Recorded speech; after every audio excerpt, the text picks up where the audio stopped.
চলো আজকে তোমাদের সাথে 25শে ডিসেম্বর যে কেকটা বানিয়েছিলাম তার রেসিপিটা শেয়ার করি।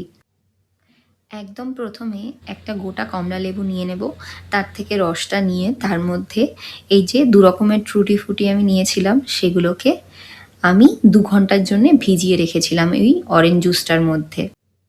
তোমরা ম্যাক্সিমাম 24 ঘন্টা আর মিনিমাম 1 ঘন্টা ভিজিয়ে রাখতে পারো এটা। এর সাথে আমি কিছু ড্রাই ফ্রুটসগুলোকে ছোট ছোট করে চপ করে নিয়েছিলাম। এরপর দিলাম 120 ml গুঁড়ো চিনি, আর তার সাথে দিলাম 120 ml দুধ, আর তার সাথে 30 ml রিফাইন অয়েল দিলাম। এরপর এই লিকুইড ইনগ্রিডিয়েন্টসগুলোকে ভালো করে মিশিয়ে নিতে হবে, আর তার সাথে 1 টেবিল স্পুন দিলাম ভ্যানিলা এসেন্স।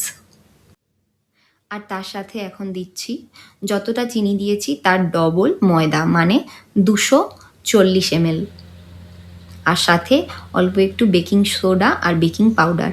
এবার পুরো মিশ্রণটাকে ভালো করে মিশিয়ে নিচ্ছি স্প্যাচুলার সাহায্যে। আর আমি দিয়েছিলাম সাথে 2টো এরকম 10 টাকার প্যাকেটের গুঁড়ো দুধ, আর তার সাথে এই যে ড্রাই ফ্রুটসগুলো সব দিয়ে দিলাম। এর সাথে আমি দিয়েছিলাম একটু কোকো পাউডার আর সামান্য একটু লবণ, যেটা ভিডিওতে দেখাতে একদম ভুলে গেছি। তারপর এই যে একটা পাত্রেতে এরকম অল্প চিনি নিয়ে সেটাকে আমাদেরকে এরকম মেল্ট করতে হবে, আর তারপর যে ক্যারামেলটা আমাদের তৈরি হবে সেটা আমরা এই ব্যাটারটার মধ্যে দিয়ে দেব। কমলালেবুর খোসা একটু গ্রেট করে দিয়েছি, আর তার সাথে এখানে দিয়েছি দারচিনি, এলাচ আর জায়ফল, এইগুলোকে একটু গুঁড়ো করে দিয়েছি। আর এই যে এখানে তারপর কেক টিনটা রেডি করছি।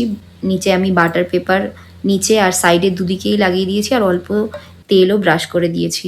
কেক টিনটা আমাদের ভালোভাবে রেডি হয়ে যাওয়ার পর আমরা এবার এর মধ্যে আমাদের যে ব্যাটারটা আগে রেডি ছিল সেটাকে দিয়ে দেব পুরোটা। এরপর পুরোটা দেয়া হয়ে গেলে আমরা একটু এটা ঝাঁকিয়ে নিতে হবে, কারণ যাতে ভেতরে কোনো এয়ার বাবলস না থেকে থাকে। তারপর এই যে প্রি হিটেড কড়াইতে আমি এটাকে এখন কুক করব। প্রথমে এটা 20 মিনিট মতন একদম ঢাকা দিয়ে রান্না করতে হবে, এবং তারপর এই যে আমি ড্রাই ফ্রুটসগুলো একটু ওপর থেকে দিয়ে দিয়েছি, এবং তারপরে আবার ঢাকা দিয়ে প্রায় 30 মিনিট মতন রেখেছি। মোটামুটি ওই টোটাল 50 থেকে 55 মিনিট লেগেছে আমার এটা তৈরি হতে। তোমরাও বাড়িতে এটা ট্রাই করো, অবশ্যই তোমাদের খুব ভালো লাগবে।